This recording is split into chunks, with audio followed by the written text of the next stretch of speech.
हरे कृष्णा। आप सभी भक्तों का हार्दिक स्वागत है हमारे आज के इस विशेष सत्र में, जिसमें हमने श्रीमद् भागवत से ध्रुव महाराज के चरित्र के ऊपर चर्चा करने का विचार बनाया है। और इस कक्षा की प्रेरणा के लिए मैं उषा नंदा माता जी को बहुत बहुत धन्यवाद देना चाहूँगा। उनका आग्रह था, आज से कुछ 1-2 महीना पहले उन्होंने आग्रह किया था कि ध्रुव महाराज की कथा वो सुनना चाहती हैं। तो चूंकि अब भगवत गीता का जो कार्यक्रम हम लोग नियमित रूप से करते थे वो समापन हो चुका है उसका, तो अगली पुस्तक ईशोपनिषद पढ़ने से पहले हमारे पास कुछ समय है जिसमें हम यदि कुछ चाहें अपने हिसाब से करना चाहें तो कर सकते हैं। तो ध्रुव महाराज का चरित्र श्रीमद् भागवत में चौथे स्कंद में 8 से लेकर 12वें अध्याय तक उसका वर्णन हुआ है। बड़ा लंबा वर्णन है ध्रुव महाराज के चरित्र का, 5 अध्याय हैं। और कई प्रभुपाद जी की पुस्तक जो उन्होंने टीका लिखी है, इसमें कई पृष्ठ जो हैं वो उन्होंने लंबी लंबी टीकाएं और तात्पर्य दिए हैं श्लोकों के। तो एक लंबा सत्र है। इसको संक्षेप में करना चाहें तो संक्षेप में भी किया जा सकता है, लेकिन संक्षेप में मैं समझता हूं कि उन बारीकियों को हम छोड़ देंगे जो वास्तव में विचार करने योग्य हैं और सुनने योग्य हैं। तो फिलहाल आज की जो सत्र है उसमें सिर्फ हम 8वां अध्याय, जिसमें 82 श्लोक हैं, 82 वर्सेस, उन सभी 82 श्लोकों का संक्षेप में हम लोग चर्चा आज यहाँ पर करेंगे। कथा का आरंभ एक छोटे से भजन के साथ करेंगे। जय राधा माधव, जय कुंज बिहारी। प्रभुपाद जी जब भी अपनी कक्षाएं करते थे तो ये जय राधा माधव भजन से उसका आरंभ किया करते थे। तो मैं भी 2-4 मिनट थोड़ा सा गाने का प्रयास करूंगा। आप म्यूट कर लीजिए अपने अपने माइक्रोफोन, और अपने स्थान पर आप भी बैठकर गा सकते हैं, लेकिन माइक्रोफोन म्यूट कर लें तो अच्छा रहेगा। जय राधा माधव, जय कुंज बिहारी। जय राधा माधव, जय कुंज बिहारी। जय गोपी जन वल्लभ, जय गिरिवर धारी। जय गिरिवर धारी। जय राधा माधव, जय कुंज बिहारी। जय यशोदानंदन,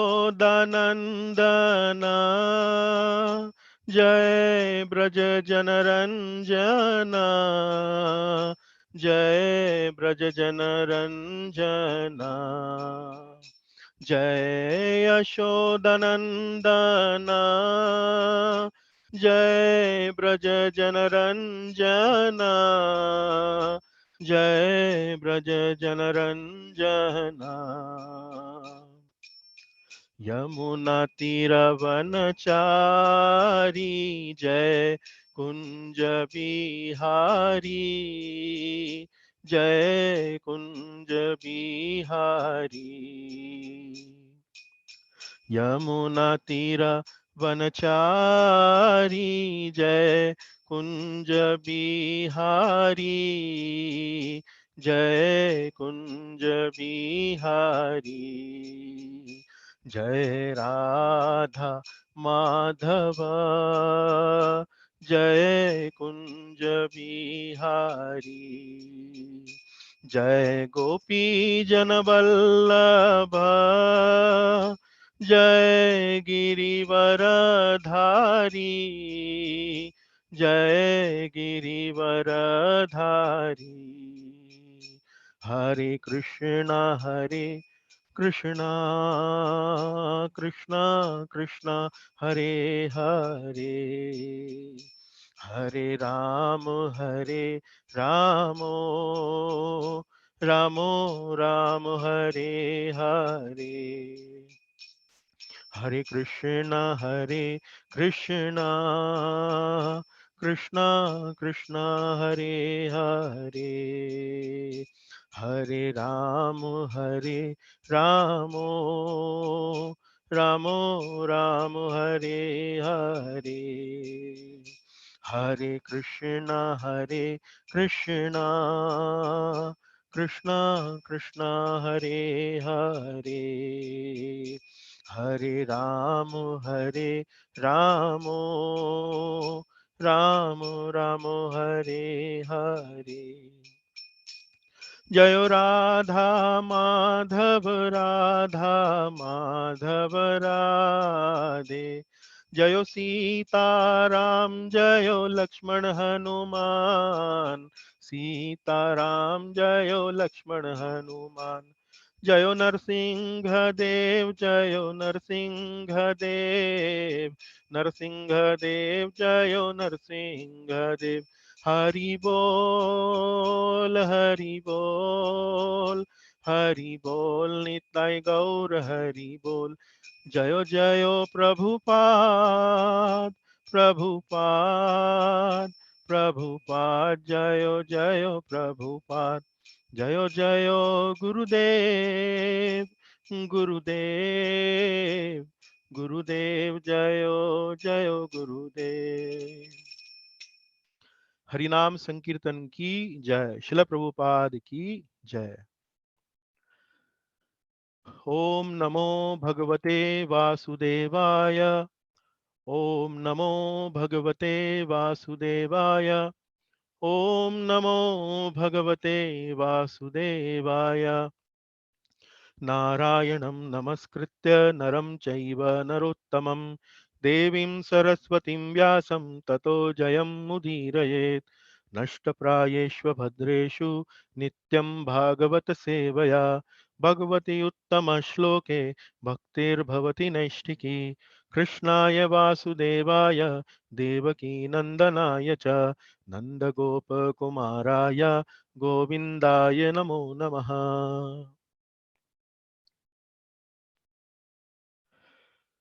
एक बार फिर आप सभी भक्तों का आज के इस विशेष सत्र में, जिसमें हम ध्रुव महाराज के चरित्र के बारे में चर्चा कर रहे हैं, आपका बहुत बहुत स्वागत है। तो जैसा थोड़ी देर पहले मैंने बताया, ध्रुव महाराज का चरित्र श्रीमद् भागवत में 5 अध्यायों में, चौथे स्कंद के 5 अध्यायों में, अध्याय 8 से आरंभ होकर अध्याय 12 तक वर्णित किया गया है। और इस चरित्र का पूर्ण आस्वादन करने के लिए हमने आज ये विचार किया कि आज इन 5 अध्यायों में से अध्याय 8 का हम गहराई से अध्ययन करेंगे, विस्तार से अध्ययन करेंगे। और इस अध्याय में लगभग 82 श्लोक हैं, 82 वर्सेस। ठीक है, तो आज की कथा आरंभ करते हैं। अध्याय 8 में जो आरंभ में जो वर्णन आता है पहले श्लोक से लेकर 5वें श्लोक तक, उसमें ब्रह्मा जी की वंशावली दी गई है। और उसमें ब्रह्मा जी की वंशावली देते हुए उसमें उनके पुत्रों के बारे में चर्चा की गई है। तो पहले 5 श्लोकों में वो जो चर्चा है उसको हम इस कक्षा में नहीं लेंगे, क्योंकि ध्रुव महाराज से संबंधित जो चर्चा है वो 6वें श्लोक से आरंभ होती है। तो इसलिए समय को ध्यान में रखते हुए ये अध्याय 8 के पहले 5 श्लोक हम फिलहाल नहीं करेंगे और सीधा हम 6वें श्लोक से आज की चर्चा आरंभ करेंगे। तो जैसा मैंने आपको बताया कि अध्याय 8 के आरंभ में भगवान ब्रह्मा जी के वंश की चर्चा की गई है।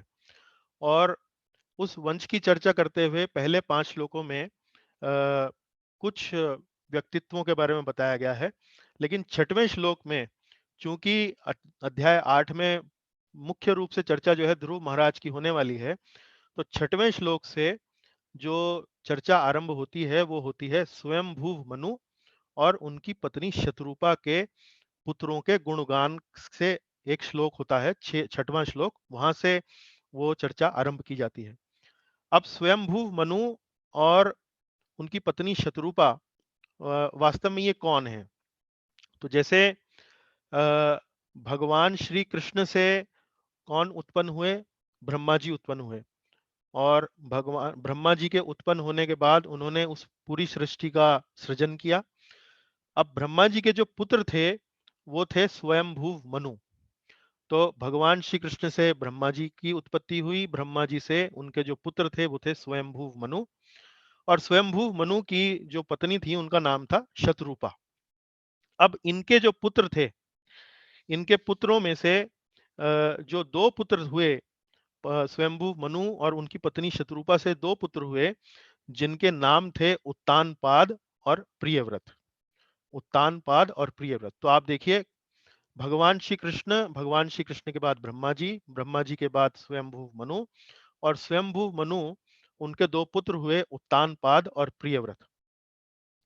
तो अ, अब 8वें श्लोक से ये वर्णन आता है कि उत्तानपाद जी की दो रानियां थी। राजा उत्तानपाद की दो रानियां थी। उनके जो दूसरे पुत्र थे, स्वयंभू मनु के जो दूसरे पुत्र थे प्रियव्रत, वो भी राजा ही हुए। लेकिन चूंकि कथा जो है वो ध्रुव महाराज से संबंधित है और ध्रुव महाराज जो है वो उत्तानपाद के पुत्र हुए हैं, इसलिए वर्णन जो है अब आगे उत्तानपाद को लेकर आरंभ किया गया है। तो उत्तानपाद की दो रानियां इस श्लोक में बताई गई हैं, जिनका नाम था सुरुचि और सुनीति। सुरुचि इनमें से जो उनकी जो छोटी रानी थी वो राजा उत्तानपाद को अत्यंत प्रिय थी, किंतु सुनीति जो उनकी बड़ी रानी थी वो राजा को इतनी प्रिय नहीं थी। तो ध्रुव महाराज कौन थे? ध्रुव महाराज इसी सुनीति के, जो राजा उत्तानपाद की जो बड़ी रानी थी, उनके पुत्र थे, उनका नाम था ध्रुव। और जो उनकी दूसरी रानी थी सुरुचि, उनका नाम था उत्तम। तो अब यहाँ पर देखिए 8वें श्लोक में वर्णन इस प्रकार से आता है कि उत्तानपाद की दो रानियां थी, सुनीति तथा सुरुचि। इनमें से सुरुचि राजा को अत्यंत प्रिय थी और सुनीति, जिसका पुत्र ध्रुव था, राजा को इतनी प्रिय न थी। तो यहाँ ये वास्तव में पूरा का पूरा जो संवाद हो रहा है अध्याय 8 में, ये संवाद हो रहा है मैत्रेय मुनि और विदुर जी के बीच में। मैत्रेय मुनि जो हैं वो ब्रह्मा जी की वंशावली विदुर जी को सुना रहे हैं, और उस वंशावली में जो वो सुना रहे हैं उनमें मैत्रेय मुनि जानते हैं कि ध्रुव महाराज आते हैं। तो मैत्रेय मुनि ध्रुव महाराज की कथा सुनाने के लिए इतने लालायित हैं कि यहाँ पर जब वो सुनीति का वर्णन करते हैं तो इस विशेष रूप से कहते हैं सुनीति, उत्तानपाद की वह रानी जिसका पुत्र ध्रुव था। तो उसके बारे में मैं तुमको सुनाना चाह रहा हूँ। तो ध्रुव महाराज की कथा को वास्तव में मैत्रेय मुनि विदुर जी को क्यों सुनाना चाह रहे हैं? क्योंकि ध्रुव महाराज के जीवन की जो घटनाएं हैं वो भक्तों को बड़ी मोहक लगती हैं, बहुत सुंदर हैं, बड़ी सुंदर लगती हैं, बड़ी रस से भरी हुई हैं। क्यों ऐसा क्यों है? क्योंकि ध्रुव महाराज ने जो तपस्याएं करी, उनका जो उदाहरण है, जो भक्ति के मार्ग पर हम लोग जो भक्तगण लगे हुए हैं, ध्रुव महाराज का चरित्र सुनकर हमें वास्तव में हमारे हृदय में एक दृढ़ता का भाव, एक ध्रुवता का भाव जो है वो उत्पन्न होता है। और ये उनकी कथा सुनकर हमारे हृदय में तुरंत ही भक्ति भाव उत्पन्न होने लगता है। तो जैसा मैं आपको बता रहा था, सुरुचि जो उनकी छोटी रानी थी उत्तानपाद जी की, उनके पुत्र का नाम था उत्तम। तो एक दिन कुछ इस प्रकार घटना हुई कि राजा उत्तानपाद के पास ही उनके दोनों पुत्र खेल रहे थे, उत्तम भी और ध्रुव भी। और खेल खेल में उत्तम जो है वो राजा उत्तानपाद की गोद में चढ़कर बैठ जाता है, और राजा उत्तानपाद उत्तम को अपनी गोद में सहलाने लगते हैं, उसको प्रेम करने लगते हैं। ध्रुव भी पास ही खेल रहा होता है और जब वो देखता है कि मेरा भाई जो है वो अपने मेरे पिता की गोद में चढ़ गया है, तो ध्रुव के मन में भी इच्छा हुई कि मैं अभी अपने पिता का दुलार प्राप्त करूं, और फिर इस प्रकार वो अ, अपने पिता उत्तानपाद की गोद में चढ़ने का प्रयास करने लगता है।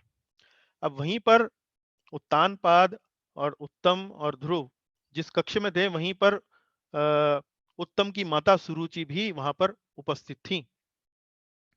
जैसे ही सुरुचि ने देखा कि ध्रुव उत्तानपाद यानी कि राजा की गोदी में चढ़ने के लिए प्रयास कर रहा है, तो तुरंत ही सुनी सुरुचि जो है वो उसको डांटने लगती है, उसको प्रताड़ित करने लगती है। तो अ, अ, सुरुचि ध्रुव को जैसे ही देखती है तो वो बड़े दंभ पूर्वक और बड़े ईर्ष्या पूर्वक कुछ इस प्रकार के कठोर शब्द बोलती है जो वास्तव में बड़े आहत करने वाले होते हैं। तो अ, क्या बोलती है सुरुचि? सुरुचि ध्रुव महाराज से कहती है, हे बालक, तुम राजा की गोद में या सिंहासन पर बैठने के योग्य नहीं हो। क्यों? क्यों तुम योग्य नहीं हो? निस्संदेह तुम भी राजा के पुत्र हो, लेकिन क्योंकि तुमने मेरी कोख से जन्म नहीं लिया है, इसलिए तुम अपने पिता की गोद में बैठने के योग्य नहीं हो। तो ये वास्तव में सुरुचि का बड़ा दंभ था। दंभ किस किस बात का था? सुरुचि को अभिमान किस बात का था? सुरुचि को अभिमान इस बात का था कि वो राजा की प्रिय पत्नी है, और इस बात को राजा के ऊपर जाहिर करने के लिए, राजा के ऊपर उसको सुनाने के लिए, अप्रत्यक्ष रूप से उसको सुनाने के लिए सुरुचि ने अपना एक प्रकार से प्रभाव डालने के लिए ध्रुव को वहां इस प्रकार के कठोर शब्द कहे कि तुम मेरी कोख से, तुम्हारा जन्म नहीं हुआ है, इसलिए तुम यहाँ बैठने के योग्य नहीं हो। वास्तव में जो उत्तानपाद थे, जो राजा थे, उनके मन में ऐसी कोई भावना नहीं थी कि भाई ये मेरा पुत्र नहीं है या उत्तम मेरा मुझे अधिक प्रिय है। लेकिन राजा उत्तानपाद चूंकि सुरुचि के प्रभाव में अधिक थे, एक प्रकार से जैसे आपने सुना होगा हिंदी में एक अक्सर बोलते हैं, जोरू का गुलाम, या ये कहें कि स्त्री का गुलाम। तो कई बार कई परिवारों में देखा जाता है जो पति होते हैं वो स्त्री से या अपनी पत्नी से एक प्रकार का दबाव मानते हैं। स्त्री जो है उनके ऊपर हावी रहती है, और अ, अ, चूंकि वो उसके दबाव में रहते हैं, पति जो है उसके दबाव में रहते हैं, तो स्त्री के कुछ भी कहने से या कुछ भी ऊंचा नीचा गलत उल्टा सीधा कहने को सब वो सुन लेते हैं, उसका कोई प्रतिकार नहीं करते। तो इसी प्रकार का कुछ व्यक्तित्व जो था वो राजा उत्तानपाद का था। हालांकि उन्हें अपने दोनों पुत्रों से समान रूप से प्रेम था, लेकिन चूंकि वो सुरुचि को एक प्रकार से प्रसन्न करना चाहते थे या सुरुचि के एक प्रकार से दबाव में थे, तो उन्होंने अपने पुत्र उत्तम को तो गोद में बैठा लिया, उसको तो सहलाने लगे, लेकिन ध्रुव महाराज को वो दुलार इस प्रकार का न दे सके। तो सुरुचि ने बड़े ईर्ष्या पूर्वक और बड़े दंभ से ध्रुव महाराज को रोका अपने पिता की गोद में चढ़ने के लिए, और कहा कि चूंकि तुम मेरे कोख से उत्पन्न नहीं हुए हो, इसलिए तुम गोद में बैठने के लिए योग्य नहीं हो। तुम्हारा प्रयास जो है वो व्यर्थ है। इस प्रकार तुम प्रयास ना करो, तुम्हारी कोई इच्छा पूरी नहीं हो पाएगी। तुम अगर सोच रहे हो कि तुम भविष्य में राजा बनने का यदि तुम्हारा स्वप्न है इस राज्य का, तो तुम्हारी ये इच्छा पूरी नहीं हो पाएगी। अगर वास्तव में अगर वास्तव में तुम राजा की गोद में बैठना चाहते हो, और यदि तुम इस राज सिंहासन पर बैठना चाहते हो, तो एक उपाय है जिससे तुम्हारा ये जो ये जो तुम्हारी इच्छा है वो पूरी हो सकती है। इसके लिए तुम्हें भगवान नारायण को प्रसन्न करना होगा, और जब भगवान नारायण तुमसे प्रसन्न होंगे तब वो कृपा करके तुम्हारा जन्म जो है वो मेरे गर्भ से कराएंगे, और तभी कहीं जाकर तुम इस सिंहासन पर बैठने योग्य होगे। तो यहाँ देखिए, यहाँ वास्तव में सुरुचि जो है वो ध्रुव महाराज को एक प्रकार से ये कह रही थी कि तुम्हें अपना शरीर समाप्त कर लेना चाहिए, तुम्हें आत्महत्या कर लेनी चाहिए, और आत्महत्या करने के बाद जब तुम्हें भगवान नारायण की कृपा प्राप्त होगी, और फिर उसके बाद जब तुम मेरे गर्भ से जन्म लोगे, तभी कहीं जाकर तुम इस सिंहासन पर बैठने योग्य होंगे। तो यहाँ आप देख सकते हैं कि कैसे सुरुचि ने बड़े असंवेदनशील तरीके से ध्रुव महाराज, जो मात्र एक 5 वर्ष के नन्हे बालक थे, जो ये भी नहीं समझता था कि कौन सी मेरी सौतेली माता है, कौन सी मेरी अपनी माता है, वो किसी भी प्रकार का भेदभाव नहीं जानता था। तो उस प्रकार से उसको बड़े कठोर शब्दों में सुरुचि जो है वो ध्रुव को डांटती है, और अपने पिता के गोदी में चढ़ने के लिए उसको मना करती है। अब ध्रुव जब ये डांट सुनता है तो अपने पिता की मुंह की तरफ देखता है, अपने पिता की मुंह की तरफ देखता है। तो पिता भी जो है उस समय, जैसे सुरुचि चूंकि उसको डांट रही थी, तो पिता भी उस समय मौन रखते हैं। उसको सुरुचि को जो अपशब्द ध्रुव को बोल रही थी, तो सुरुचि को रोकते नहीं है। तो ध्रुव महाराज का हृदय यह बात देखकर जितना सुरुचि की डांट से प्रभावित नहीं हुआ, या जितना सुरुचि की डांट का उस पर इतना बुरा असर नहीं हुआ, उससे कहीं अधिक बड़ा असर, बुरा असर जो था, वो इस बात से हुआ कि मेरे अपने पिता की गोद में बैठने के लिए मैं यहाँ चढ़ रहा हूँ, मैं कोई और कुछ नहीं कह रहा हूँ, लेकिन मेरे पिता भी मौन रखे हुए हैं, वो भी मेरी माता सुरुचि को कुछ भी नहीं कह रहे हैं। तो इस बात का उनको वास्तव में बहुत अफ़सोस हुआ, बहुत ही उनको कष्ट हुआ। और सामान्य जीवन में भी हम ये देखते हैं कि कई बार शस्त्र का या भौतिक रूप से किसी के ऊपर प्रहार करने का, या किसी हाथ उठाने का या मारने का इतना असर नहीं होता है, इतना कष्ट नहीं होता है, जितना कठोर वचनों का हमारे हृदय पर असर पड़ता है। तो इस प्रकार से ध्रुव महाराज बड़ा आहत हुए। अपनी विमाता, अपनी सौतेली माता सुरुचि की वचनों को सुनकर उनको बड़ा ही आहत हुआ। और अ, श्रीमद् भागवत में इस प्रकार की उपमा दी गई है कि वो कितना उनको कष्ट हुआ। उपमा ये दी गई है कि जैसे किसी सर्प को लाठी से मारा जाए, तो सर्प जो है वो क्रोधित होने लगता है, और क्रोध होने के बाद वो तेजी से सांस लेने लगता है या फुफकारने लगता है। तो इसी प्रकार से ध्रुव महाराज भी इस समय इतना क्रोधित हुए, और क्रोध में आने के बाद वो इतनी तेजी से सांसें लेने लगे, और इस प्रकार की भाव रखते हुए वो तुरंत, जब माता सुरुचि के वचनों से आहत हुए और जब देखा कि मेरे पिता भी अब कुछ नहीं कह रहे हैं, तो अब एक ही आश्रय उनके सामने बचा था कि वो जाकर अपनी माता सुनीति को बताएं अपना दुख कि मेरे साथ क्या हुआ है। तो वो तुरंत जो है वो अ, अपनी उस स्थान को छोड़ दिया और अपनी माता सुनीति के पास गए। अब सुनीति जो है वो अपने कक्ष में बैठी हुई हैं, और अ, उस समय सुनीति के जो कक्ष में वो बैठी हुई हैं, तो सुनीति के पास जो महाराज उत्तानपाद और सुरुचि के कक्ष में जो घटना हुई, उस घटना को देखने वाले जो आसपास वहां पर उस कमरे में जो वासी वहां पर उपस्थित थे, उन्होंने आकर सुनीति को पहले ही ये सब बातें उनको बता दी।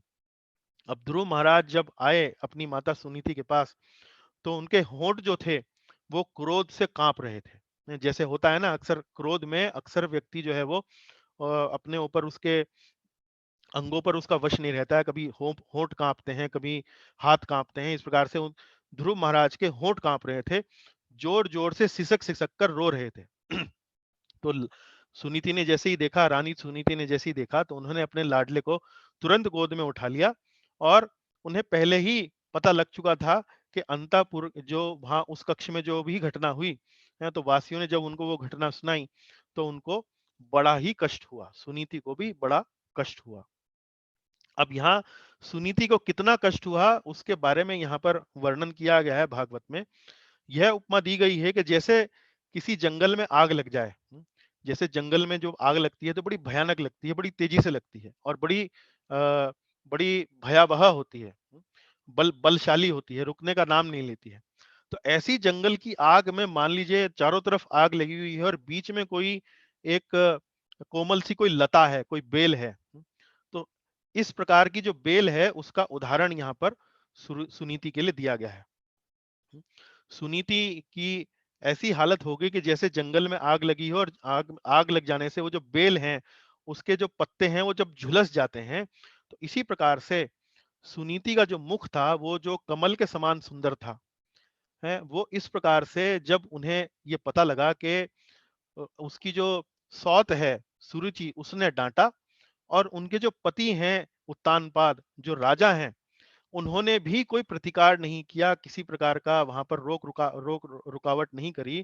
तो ये सुनकर सुनीति को भी बहुत ही अत्यधिक दुख हुआ, और वह भी अपने पुत्र को गोदी में बिठाकर वह भी विलाप करने लगी।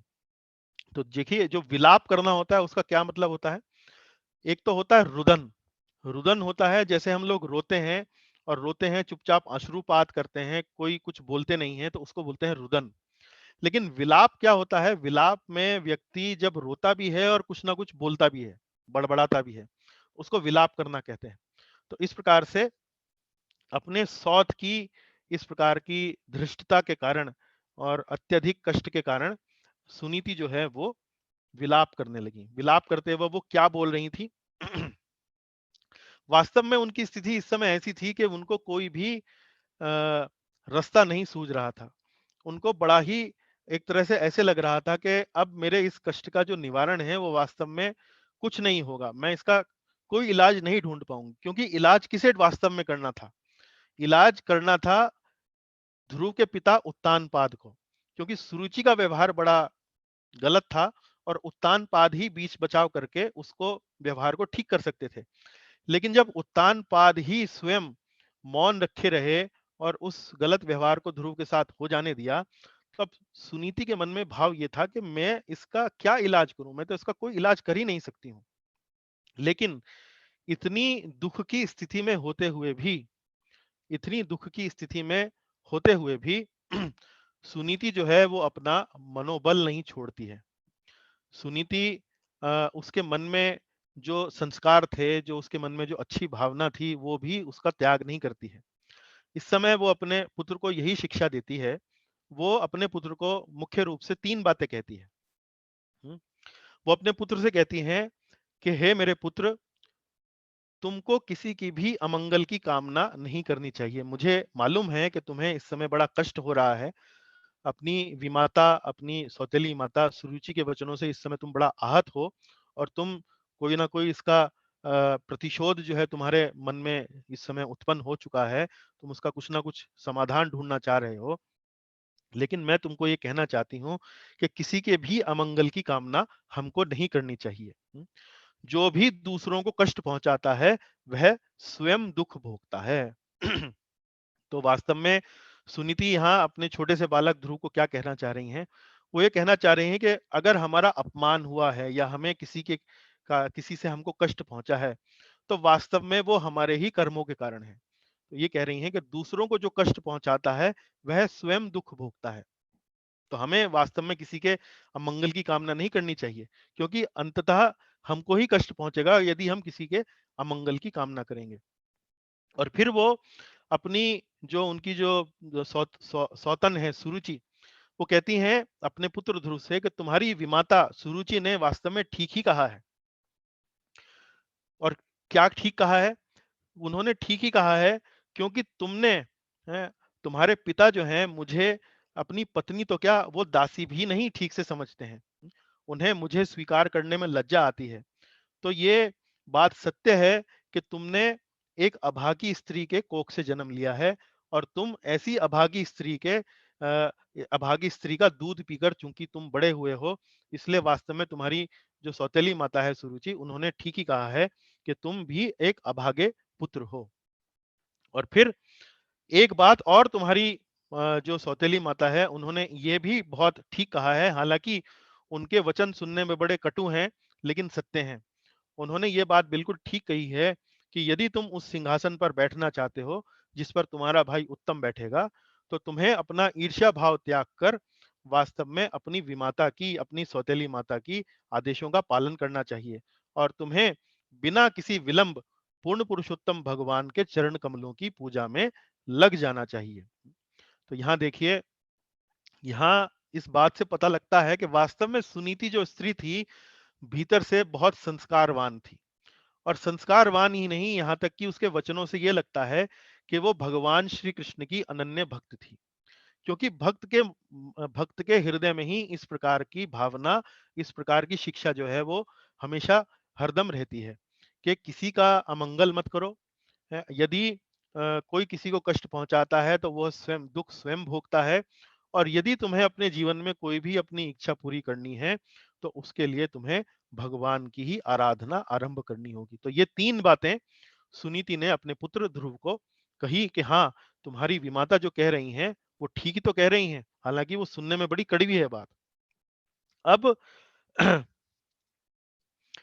यहाँ पर देखिए, प्रभुपाद जी भी तात्पर्य में बता रहे हैं कि दोनों ने ही, सुरुचि ने भी जो बात कही और बाद में जिस बात का सुनीति ने भी अनुमोदन किया, तो यह बात हमें भी समझनी चाहिए और यह बात सत्य है कि जब तक भगवान की कृपा किसी पर ना हो, तब तक उस व्यक्ति को कोई जीवन में सफलता नहीं मिल सकती।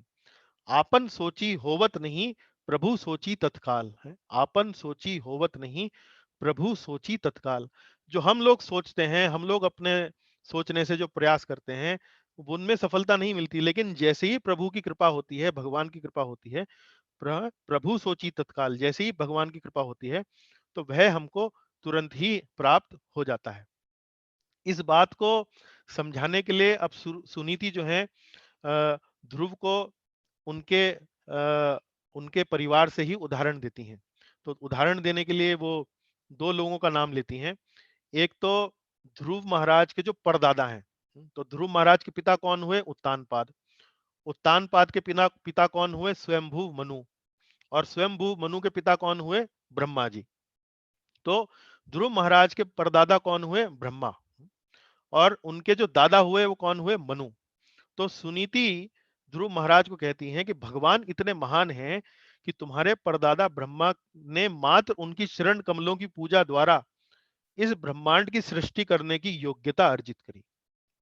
तो इस ब्रह्मांड की सृष्टि कौन करता है? ब्रह्मा जी करते हैं। तो ब्रह्मा जी को ये योग्यता कहां से मिली है? सुनीति के वचनों से यहाँ स्पष्ट होता है कि योग्यता कहां से मिली है उन्हें? उन्हें भगवान के चरण कमलों की पूजा करने के बाद ही ब्रह्मा जी को ये योग्यता प्राप्त हुई है। और फिर तुम्हारे बाबा स्वयंभू मनु, उन्होंने भी बड़ी दान दक्षिणा के साथ बड़े बड़े यज्ञ संपन्न किए, एक निष्ठ श्रद्धा के साथ भक्ति करी, और उन्होंने भी भगवान को अपनी पूजा द्वारा प्रसन्न किया। तो सुनीति दो प्रमुख व्यक्तियों का, उनके उनके ही परिवार से दो प्रमुख व्यक्तियों का उदाहरण देकर ध्रुव को ये समझाने का प्रयास करती हैं कि जिस प्रकार तुम्हारे अपने परिवार में तुम्हारे परदादा और तुम्हारे दादा भगवान के चरण कमलों की उपासना करके सफल हुए, इसी प्रकार तुम भी भगवान के चरण कमलों की उपासना करो और जो तुम्हारी इच्छा है उसको पूरा करो। तो फिर वो कहती हैं कि अंततः तुम्हें भगवान की ही शरण तुमको लेनी चाहिए। तो यहाँ 22वें श्लोक में इस प्रकार सुनीति ध्रुव महाराज को शिक्षा देती हैं। तमेव वत्साश्रय भृत्य वत्सलम, तमेव वत्स्याश्रय भृत्य वत्सलम, मुमुक्षुभिर्मृग्य पदाब्ज पद्धतिम, अनन्य भावे निज धर्म भाविते, मनस्यवस्थाप्य भजस्व पूरुषम, मनस्यवस्थाप्य भजस्व पूरुषम। तमेव वत्साश्रय भृत्य वत्सलम। तो सुनीति ध्रुव महाराज को कहती हैं कि हे मेरे वत्स, हे मेरे पुत्र, तुम उन्हीं का आश्रय लो जो भृत्य वत्सल हैं। भृत्य वत्सल मतलब जो भगवान अपने भक्तों को शरण देते हैं, अपने भक्तों पर कृपा करते हैं। तुम ऐसे हैं भक्त वत्सल, ऐसे भृत्य वत्सल भगवान की ही शरण तुमको लेनी चाहिए। और ये भगवान की विशेषता क्या है? मुमुक्षुभिर मृग्य पदाब्ज पद्धतिम। और जन्म मरण के चक्र से मुक्ति चाहने वाले, मुमुक्षुभिर, मुमुक्षुभिर मतलब मुमुक्षु मतलब आशा रखने वाले, यानी कि मुक्ति की आशा रखने वाले जो जो व्यक्ति हैं, वो जब भगवान के पदाब्ज पद्धतिम, मृग्य पदाब्ज पद्धतिम, चरण कमल, पदाब्ज का अर्थ होता है चरण कमल, जो भगवान के चरण कमलों की शरण लेते हैं, जो अनन्य भाव से निज धर्म भावित है। अनन्य भाव मतलब बिना किसी और कारण के एक निष्ठ भक्ति से अपने मन में निज धर्म भावित है, अपने मन में भगवान की भावना रख के मनस्य स्थापस्य, मनस्य व स्थाप्य, अपने मन में भगवान को अविचल भाव से स्थापित करके उनकी सेवा में जो तत्पर रहते हैं, उनकी पूजा में जो तत्पर रहते हैं, बिना विचलित हुए तुम्हें भी ऐसे ही भगवान की शरण लेनी चाहिए। उसके बाद सुनीति कहती हैं कि भगवान के अतिरिक्त अन्य कोई तुम्हारे दुख को कम नहीं कर सकता। भगवान के अतिरिक्त अन्य कोई ऐसा नहीं है जो तुम्हारे दुख को कम कर सकता है। तो यहाँ देखिए, यहाँ पर भगवान के लिए भृत्य वत्सल शब्द आया है, अर्थात वो अपने भक्तों पर अत्यंत दयालु होते हैं। और यहाँ स्पष्ट रूप से आप ये देखिए, सुनीति जो है वो ध्रुव महाराज को किसी कर्मकांड की पद्धति का विवरण नहीं दे रही हैं कि तुम्हें ये यज्ञ करना चाहिए, तुम्हें इस प्रकार के इतने व्रत का पालन करना चाहिए, इतने उपवास करने चाहिए, इस प्रकार की कोई उनको सलाह नहीं दे रही है। वो सिर्फ उनको भगवान की भक्ति करने की उनको यहाँ पर सलाह दे रही हैं, क्योंकि जैसे ही मनुष्य अपने हृदय में भगवान को बसा लेता है, उसका हर काम सरल हो जाता है और सफलता उसको मिलने लगती है। तो किसी देवता की उपासना करने की, किसी प्रकार का यज्ञ करने की, किसी प्रकार की कर्मकांड की विधि की कोई सलाह यहाँ पर सुनीति अपने पुत्र को नहीं दे रही हैं। यहाँ बड़ा स्पष्ट रूप से कह रही हैं कि भगवान की उपासना करो, क्योंकि वही भगवान जो हैं वो देवताओं की भी इच्छा पूरी करते हैं, वही अन्य योगियों की, तमाम मुक्ति चाहने वालों की भी इच्छा वही भगवान पूरी करते हैं। अब देखिए मैत्रेय अब यहाँ पर विदुर जी से बोलते हैं। भागवतम में 24वें श्लोक में ये वर्णन आता है कि ध्रुव महाराज ने जब अपनी माता सुनीति का यह उपदेश सुना, तो अपना मनोवांछित लक्ष्य को पूरा करने के लिए वो इतना दृढ़ थे, इतना संकल्पित थे कि उन्होंने तुरंत ही अपने पिता का घर छोड़ दिया। अब ध्रुव महाराज ने अपने पिता का घर छोड़ दिया है। अब नारद मुनि की यहाँ पर इस पूरे घटनाक्रम में वो अ, उपस्थिति अपनी दर्ज कराते हैं। तो भागवतम में क्या वर्णन आता है कि नारद मुनि ने जब यह समाचार सुना, तो ध्रुव महाराज के वो समस्त कार्यकलाप जानकर बड़े चकित रह गए और अब वो उन्होंने तुरंत निर्णय किया कि वो ध्रुव से जाकर मिलेंगे। अब अचानक से नारद मुनि तो उस कक्ष में उपस्थित नहीं थे जिस कक्ष में ये सब घटनाक्रम हो रहा था। उत्तानपाद के कक्ष में, सुनीति के कक्ष में, जहां ये सब चल रही थी बात, वहां नारद मुनि उपस्थित नहीं थे। तो नारद मुनि को ये कैसे पता लगा कि ध्रुव जो है वो भगवान की उपासना करने के लिए अपना घर छोड़ चुके हैं और जंगल की ओर जा रहे हैं? तो इस बात के लिए प्रभुपाद जी ने तात्पर्य में समझाया है कि वास्तव में नारद मुनि जो भगवान के शुद्ध भक्त हैं, वो त्रिकालज्ञ हैं। त्रिकालज्ञ मतलब उन्हें सब पता रहता है कि क्या चल रहा है चारों तरफ। तो और उन्हें किस प्रकार से पता लगता रहता है? भगवान के, चूंकि वो शुद्ध भक्त हैं और भगवान श्री कृष्ण परमात्मा रूप में सभी के हृदय में स्थित हैं, अंतर्यामी रूप में स्थित हैं। तो भगवान की प्रेरणा से ही नारद मुनि को यह स्पष्ट हो गया कि ध्रुव जो है वो वास्तव में भगवान की तपस्या करने के लिए, भगवान की उपासना करने के लिए अपना घर छोड़ चुके हैं। तो भगवान ने नारद मुनि को हृदय के भीतर से ही इस प्रकार से ये प्रेरणा दी और उनसे कहा कि भाई, ये लड़का जो है वो मुझे प्राप्त करने के लिए ललायित है, तो तुम तुरंत ही जाओ और उस लड़के से मिलो और उसको उसका मार्गदर्शन करो। तो इसी प्रकार हमारे जीवन में भी जब हम भगवान की भक्ति करने की इच्छाएं अपने हृदय में जैसे-जैसे हम उनको बढ़ाते हैं, उनको उनका पोषण करते हैं, तो भगवान अंतर्यामी हैं और जब वो हमारे हृदय की इस बात को समझने लगते हैं, तो तुरंत ही वो अपनी प्रेरणा से किसी ना किसी गुरु की व्यवस्था करके जीवन में घटनाक्रम इस प्रकार से आयोजित करते हैं कि हमें हमारा गुरु जो हमको इस संदर्भ में हमें भक्ति के मार्ग में जो प्रेरित करेगा, उससे हमें मिला देते हैं। तो भगवान की प्रेरणा से ही, भगवान के संकल्प के कारण ही, ध्रुव महाराज के संकल्प के कारण ही परमात्मा ने तुरंत ही अपने प्रतिनिधि नारद को ध्रुव महाराज के मार्गदर्शन के लिए उनको भेज दिया। अब नारद मुनि जो हैं वो बड़ा आश्चर्यचकित हैं। इतना छोटा सा बालक और मान अपमान का इतना बड़ा उसको मतलब ज्ञान है। 5 वर्ष का बालक है, खेलने कूदने की उसकी उम्र है। उसकी माता ने यदि उसको डांट दिया और उसका इतना बड़ा अपमान उसने अपने हृदय पर इतना गंभीरता से उसने इसको धारण कर लिया, ये बात सोचकर नारद मुनि जो है बड़े आश्चर्यचकित हो जाते हैं। अब उन ध्रुव महाराज के पास पहुंचते हैं और उनसे बातचीत करते हैं, उनका उनका उनके संकल्प की परीक्षा लेते हैं कि ये कितना संकल्पित है, भगवान को प्राप्त करने के लिए वास्तव में कितना ललायित है। तो नारद मुनि अब ध्रुव महाराज के पास आकर बोलते हैं, हे बालक, अभी तो तुम बड़े छोटे से हो, अभी तो तुम्हारी खेलने की उम्र है, तो फिर इतना अपमानजनक शब्दों से तुम इतना प्रभावित क्यों हो गए हो? मैं तुमको वास्तव में एक बात बताना चाह रहा हूं कि वास्तव में तो पहले तो मुझे आश्चर्य इस बात का है कि तुम इतना अपने अपमान को लेकर इतना प्रभावित हो रहे हो। लेकिन फिर भी यदि तुमको मान अपमान की इतनी समझ है, तो तुम्हें ये बात समझ लेनी चाहिए कि इस प्रकार की घटनाएं जो हमारे जीवन में होती हैं वो वास्तव में हमारे ही अपने कर्मों के कारण होती हैं। इसमें हमें असंतुष्ट होने की हमें हमारे असंतुष्ट होने का कोई कारण नहीं है। ये असंतोष जो हमको मिलता है तो वास्तव में माया का ही एक लक्षण है। ये तो हमारे पूर्व कर्मों का जो फल होता है, जो परिणाम होता है, इसी कारण से जो सुख और दुख हम लोग इस जीवन में भोगते हैं, ये हमारे पूर्व जन्मों के ही कारण है। और जो व्यक्ति बुद्धिमान होता है, वो इस प्रकार के अनुकूल और प्रतिकूल घटनाओं को अपने जीवन में स्वीकार करता है और उससे संतुष्ट रहता है। इससे तुम्हें बहुत ज़्यादा प्रभावित नहीं होना चाहिए। इसको तुम बहुत ज़्यादा गंभीरता से मत लो, हैं?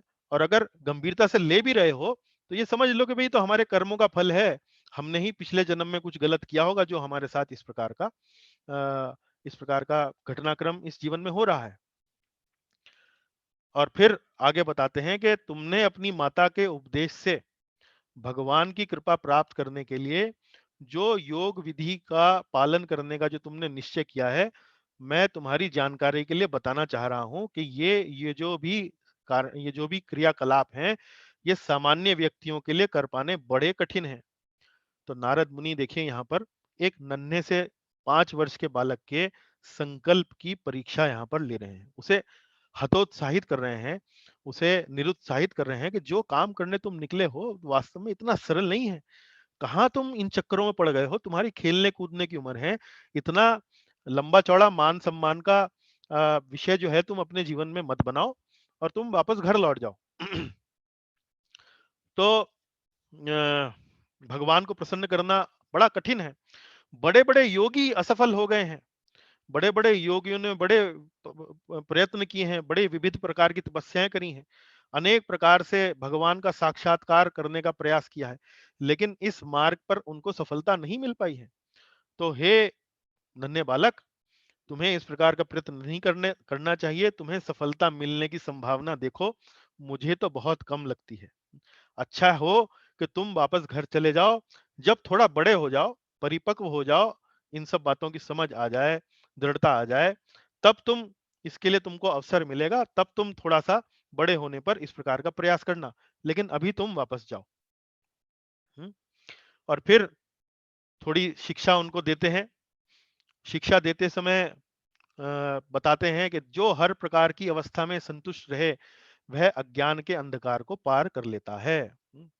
तो देखिए नारद मुनि क्या कहते हैं, यस्य यद्दैव विहितं सतेन सुख दुःखयो आत्मानं तोषयन् देहि तमसा पारमृच्छति। यस्य यद्दैव विहितं सतेन सुख दुःखयो। दैव दैव मतलब भाग्य की कारण जो हर प्रकार का जो कष्ट हमको मिलता है, सुख या दुख जो हमको मिलता है, जीवन की कोई भी अवस्था हो, उसमें जो भी सुख या दुख हमको भाग्य के द्वारा जो हमको मिलता है, जो भी व्यक्ति उससे संतुष्ट रहता है, उसमें अ, इधर-उधर नहीं भागता है, उससे विचलित नहीं होता है, वह अज्ञान के अंधकार को बहुत सरलता से पार कर लेता है। तमसा पारम मृच्छति। तमसा बोलते हैं अंधकार को, पारम बोलते हैं पार कर जाना, मृच्छति मतलब कर जाता है। आत्मानम तोषयन देहि, जो आत्मा से तोषयन, तोषयन मतलब संतोषी होता है, वो इस प्रकार से अंधकार को पार कर जाता है। और फिर आगे ध्रुव को समझाते हुए नारद मुनि एक बड़ा ही महत्वपूर्ण श्लोक बोलते हैं। वो कहते हैं कि देखो, 3 प्रकार के मनुष्यों के साथ जो 3 प्रकार का व्यवहार करना जानता है, उसको कोई भी दुख जो है इस संसार में प्रभावित नहीं कर पाता। तो कौन से 3 प्रकार के व्यक्ति हैं? गुणाधिकान् मुदं लिप्सेत अनुक्रोशम गुणाधमात् मैत्रीं समानादन विच्छेन नातापैरभिभूयते। मैत्री समानादन विच्छेन नातापैरभिभूयते। तो नारद मुनि कहते हैं, गुणाधिकान मुदम लिप्सेत, गुणाधिकान मुदम लिप्सेत, कि जब तुम अपने से अधिक गुणवान व्यक्ति को मिलो, गुणा अधिकान, जो जिन ऐसे व्यक्तियों से मिलो जो गुणों में तुमसे अधिक हैं, जो अधिक योग्य हैं तुम्हारे से, तो मुदम लिप्सेत, तो मुदम, मुदम का मतलब है प्रसन्नता, तो तुम्हें प्रसन्नता का अनुभव करना चाहिए। अनुक्रोशम गुणाधमात, गुणा अधमात, अधम, अधम मतलब गुणों में जो तुमसे अधम है, गुणों में जो तुमसे कम है। अगर कोई व्यक्ति तुमको ऐसा मिलता है जो गुणों में तुमसे कम है, तो अनुक्रोशम, अनुक्रोशम मतलब उस पर दया रखो, उस पर अपनी कृपा करो।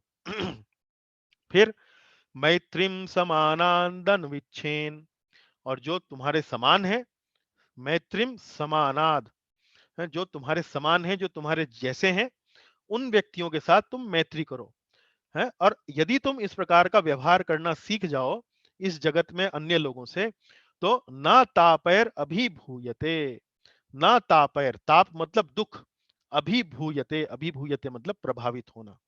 तो तुम किसी भी प्रकार के ताप से, किसी भी प्रकार के दुख से अभिभूत नहीं होंगे, दुखी नहीं होंगे, प्रभावित नहीं होंगे। तो यहां देखिए, इन कुछ श्लोकों में नारद मुनि ने कई कई प्रकार की शिक्षाएं ध्रुव महाराज को दी हैं, और अप्रत्यक्ष रूप से वास्तव में शिक्षाएं हमें वो देना चाह रहे हैं श्रीमद् भागवत के माध्यम से। अब देखिए, ध्रुव महाराज अब नारद मुनि को अपना उत्तर देते हैं। तो ध्रुव महाराज का उत्तर बड़ा ही रोचक है, और वास्तव में जब आप ध्रुव महाराज का उत्तर सुनेंगे तो ऐसा लगेगा कि जैसे ध्रुव महाराज नहीं, ये हम खड़े हैं ध्रुव महाराज की जगह। ध्रुव महाराज अब नारद मुनि को अपने महत्वाकांक्षी लक्ष्य के बारे में बताते हैं, और नारद जी से उसे प्राप्त करने का उपाय पूछते हैं। लेकिन लक्ष्य बताने से पहले जो इतनी सारी शिक्षाएं नारद मुनि ने ध्रुव महाराज को दी हैं, सबसे पहले ध्रुव महाराज अपनी प्रतिक्रिया, नारद मुनि ने जो भी शिक्षाएं दी हैं, उन शिक्षाओं को लेकर उनके मन में क्या प्रतिक्रिया उत्पन्न होती है, वो सुनने लायक है। ध्रुव महाराज कहते हैं, हे नारद जी, आपने मन की शांति प्राप्त करने के लिए कृपा पूर्वक जो भी कहा, वह ऐसे पुरुष के लिए निश्चय ही अत्यंत शिक्षाप्रद है, जो वास्तव में आध्यात्मिक रूप से उन्नत है, जो आध्यात्मिक रूप से आगे बढ़ा हुआ है। वास्तव में ऐसे पुरुष के लिए आपकी शिक्षा जो है वो उपयोगी है। लेकिन जहां तक मेरा संबंध है, मैं तो अविद्या से प्रच्छन्न हूं, और इस प्रकार का दर्शन मेरे हृदय को स्पर्श नहीं कर पाता है। मैं तो अविद्या से प्रच्छन्न हूं, और इस प्रकार का दर्शन मुझे समझ नहीं आ रहा है। फिर आगे क्या बोलते हैं? आगे बोलते हैं, क्षत्रिय स्वभाव होने के कारण मैं इस बहुमूल्य शिक्षा को नहीं मान पा रहा हूं। आपने शिक्षा तो बहुत अच्छी दी है, लेकिन मैं आपको ये बताना चाह रहा हूं कि मेरा स्वभाव वास्तव में क्षत्रिय का है। अब यहाँ क्षत्रिय स्वभाव से क्या अर्थ है? देखिए, क्षत्रिय को यदि कोई मान अपमान, यदि कोई उसका अपमान करता है, तो क्षत्रिय सहन नहीं कर पाता है, क्योंकि उसके अंदर रजोगुण विद्यमान रहता है। उसके अंदर सत्वगुण भी होता है, लेकिन रजोगुण भी विद्यमान रहता है। लेकिन जो ब्राह्मण स्वभाव का जो व्यक्ति होता है, वो विशेष रूप से पूर्ण रूप से सत्वगुण में रहता है। तो इसीलिए ब्राह्मण जो है, यदि उसका मान हो, अपमान हो, तो वो क्षमा करने के लिए उसकी जो चेतना है वो क्षमा कर सकती है। लेकिन ध्रुव महाराज यहाँ क्या कह रहे हैं? क्षत्रिय होने के कारण, क्षत्रिय स्वभाव होने के कारण मैं आपकी बहुमूल्य शिक्षा को नहीं मान पा रहा हूं। मैं आपके उपदेशों को ना मानने की धृष्टता कर रहा हूं, किंतु यह मेरा दोष नहीं है। यह तो वास्तव में क्षत्रिय कुल में जन्म लेने के कारण मेरे साथ हो रहा है। मैं अपनी विमाता सुरुचि के कटु वचनों से शक्त विक्षत हो चुका हूं, अतः आपकी यह महत्वपूर्ण शिक्षा मेरे हृदय में टिक नहीं पा रही है। तो आपको ये बात सुनकर, ध्रुव महाराज की ये वचन सुनकर लग रहा होगा, करे हमारे साथ भी तो जीवन में ऐसा ही होता है। मान लीजिए कई बार जब हमारा अपमान होता है, या हम कभी बड़ा दुखी होते हैं, किसी अन्य व्यक्ति के द्वारा हमें कष्ट पहुंचाया जाता है, और कोई बड़ा बुजुर्ग या हमारी माता या हमारा पिता, हमारे पिता या हमारा और कोई वरिष्ठ व्यक्ति जो है, हमें जीवन में जब समझाने का प्रयास करता है, शिक्षित करने का प्रयास करता है, तो समझ में नहीं आती है बात है। तो वही बात यहाँ ध्रुव महाराज कह रहे हैं कि क्यों, मेरा क्षत्रिय स्वभाव है, आपने शिक्षा तो जो दी है बहुत अच्छी दी है, लेकिन वास्तव में मेरे जैसे व्यक्ति के लिए, जो अविद्या से ढका हुआ है, उसके लिए ये शिक्षा जो है वो मैं नहीं समझ पा रहा हूँ। मेरे हृदय को ये शिक्षा जो है स्पर्श नहीं कर पा रही है। और मेरा हृदय इस समय अपनी विमाता सुरुचि के कटु वचनों से इतना शक्त विक्षत हो चुका है कि आपकी शिक्षा को मैं नहीं स्वीकार कर पाऊंगा। और इस धृष्टता के लिए हे गुरुदेव, हे नारद मुनि, मुझे आप कृपा करके मुझे क्षमा करें। और फिर अगले श्लोक में वो कहते हैं कि मैं अब आपसे ये चाहता हूं कि आप मेरा उचित मार्गदर्शन करें और मुझे अपने लक्ष्य को प्राप्त करने के लिए बताएं कि मुझे अब क्या करना चाहिए। और मेरा लक्ष्य क्या है? मेरा लक्ष्य है कि मैं ऐसा लोक प्राप्त करना चाहता हूं जिसे मेरे पितामह ने भी ग्रहण नहीं किया हो। है? मेरे पिता से भी उच्च, मेरे पितामह से भी श्रेष्ठ जो लोक है, जो राज्य है, जो साम्राज्य है, उससे भी श्रेष्ठ मार्ग जो है, वो राज्य जो है, वो मैं प्राप्त करना चाहता हूं। और इस लक्ष्य को प्राप्त करने के लिए जो भी एक अच्छा उपयोगी एक प्रकार से सच्चे साधनों वाला जो मार्ग है, कोई छल कपट वाला मार्ग नहीं चाह रहा हूं मैं आपसे, जो सच्चे साधनों वाला जो मार्ग है, उस उच्च पद को ग्रहण करने के लिए वो सच्चे मार्ग को, उस सच्चे साधन को कृपा करके आप मुझे बताएं। तो ये देखिए कि ध्रुव महाराज यहाँ पर कितना स्पष्टवादी है, कितना ईमानदारी से वो स्वीकार कर रहे हैं कि हे गुरुदेव, मैं आपकी शिक्षा को स्वीकार नहीं कर पाऊंगा और मैं इस समय सिर्फ एक ही बात जानता हूं कि मुझे अपने लक्ष्य को प्राप्त करना है और उस लक्ष्य को प्राप्त करने के लिए जो भी सच्चा मार्ग है, कोई छद्म का या कोई छल कपट का मार्ग नहीं, जो भी सच्चा मार्ग है वो कृपा करके मुझे आप बताएं। तो यहां देखिए, यहां सबसे महत्वपूर्ण बात इस पूरे प्रसंग में नारद मुनि और ध्रुव महाराज के बीच में जो वार्तालाप हो रही है, उस पूरे प्रसंग में सबसे महत्वपूर्ण बात क्या है? सबसे अनिवार्य शिक्षा यहाँ क्या है? सबसे अनिवार्य शिक्षा यह है कि ध्रुव महाराज यहाँ स्पष्ट रूप से स्वीकार कर रहे हैं कि उनके हृदय में एक भौतिक आकांक्षा है, एक मटेरियल डिजायर है। कोई भक्ति नहीं चाह रहे हैं वो भगवान की, वो चाह रहे हैं अपने पिता से भी बड़ा साम्राज्य है। तो वो एक एक भक्ति की उनकी कोई आध्यात्मिक अभिलाषा नहीं है कि मैं भक्त बनूं, मैं भगवान का 24 घंटे नाम का जप करूं, ऐसा कुछ नहीं चाह रहे। वो अपने पिता से भी बड़ा साम्राज्य चाह रहे हैं। ये स्पष्ट रूप से स्वीकार कर रहे हैं और ये भी स्वीकार कर रहे हैं कि अपने सौतेली माता के वचनों से वो अत्यंत प्रभावित हो चुके हैं, लेकिन उसको उस इच्छा को पूरी करने का वो एक अच्छा, एक सत्यनिष्ठ मार्ग वो अपने गुरु से जानना चाह रहे हैं। तो इस वर्णन से यह स्पष्ट हो रहा है कि भले ही हमारे जीवन में, हमारे हृदय में भौतिक आकांक्षाएं क्यों ना हो, आप में से कई भक्तगण, कोई बहुत धनवान बनना चाहते हैं अपने जीवन में, कोई बहुत नाम कमाना चाहते हैं अपने जीवन में, कोई बहुत शक्तिशाली बनना चाहते हैं अपने जीवन में, बड़ा पूंजीपति बनना चाहते हैं अपने जीवन में, उद्योगपति बनना चाहते हैं। तो ये सब भौतिक इच्छाओं के उदाहरण हैं। तो भौतिक इच्छाओं की आकांक्षाएं हमारे हृदय में क्यों ना हो, लेकिन ये भौतिक इच्छाओं का होना हमें भगवान की पूजा करने से नहीं रोक सकता। ऐसा नहीं है कि यदि हमारे हृदय में भौतिक इच्छाएं हैं तो हम भगवान की पूजा करने के लिए अयोग्य हैं, ऐसा नहीं है।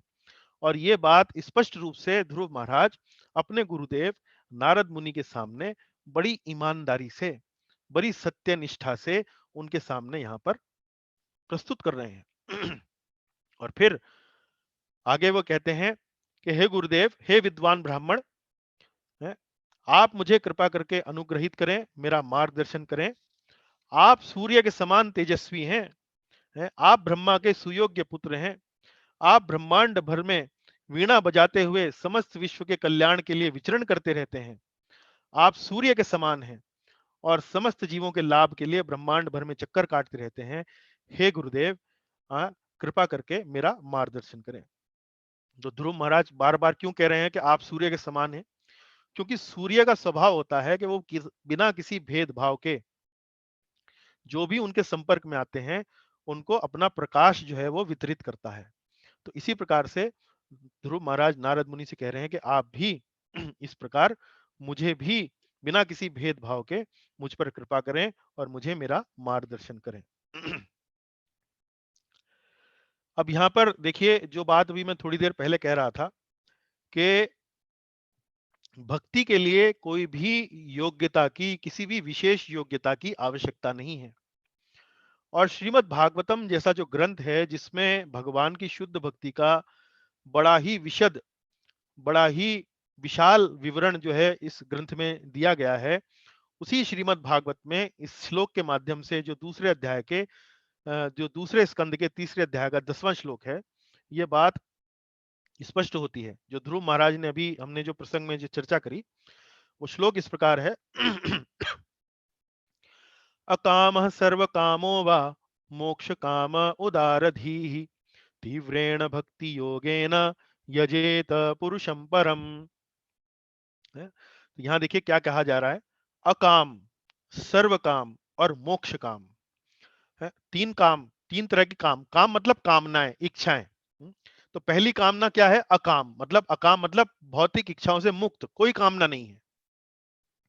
या सर्व काम मतलब बहुत सारी कामनाएं हैं। या मोक्ष काम मतलब मुक्ति की कामना है, मोक्ष लेने की कामना है। उदारधि, उदारधि मतलब जो व्यक्ति बुद्धिमान है, जिसकी सोच खुली हुई है, जो व्यक्ति बुद्धि जिसकी व्यापक है, वह चाहे समस्त भौतिक इच्छाओं से युक्त हो या निष्काम हो या मुक्ति की इच्छा से युक्त हो, है, उसके लिए क्या बताया जा रहा है? तीव्रेण भक्ति योगेन यजेत पुरुषम परम। उसे चाहिए कि वह तीव्र शक्ति के साथ भगवत भक्ति द्वारा परम पूर्ण भगवान की पूजा करे। यजेत, यजेत का अर्थ है पूजा। भक्ति योगेन मतलब भक्ति के विधि विधानों द्वारा। तीव्रेण, तीव्रेण मतलब एक निष्ठ, बड़ा स्ट्रांगली, बड़ी तीव्र शक्ति के साथ भगवत भक्ति द्वारा परम पूर्ण भगवान की पूजा करें।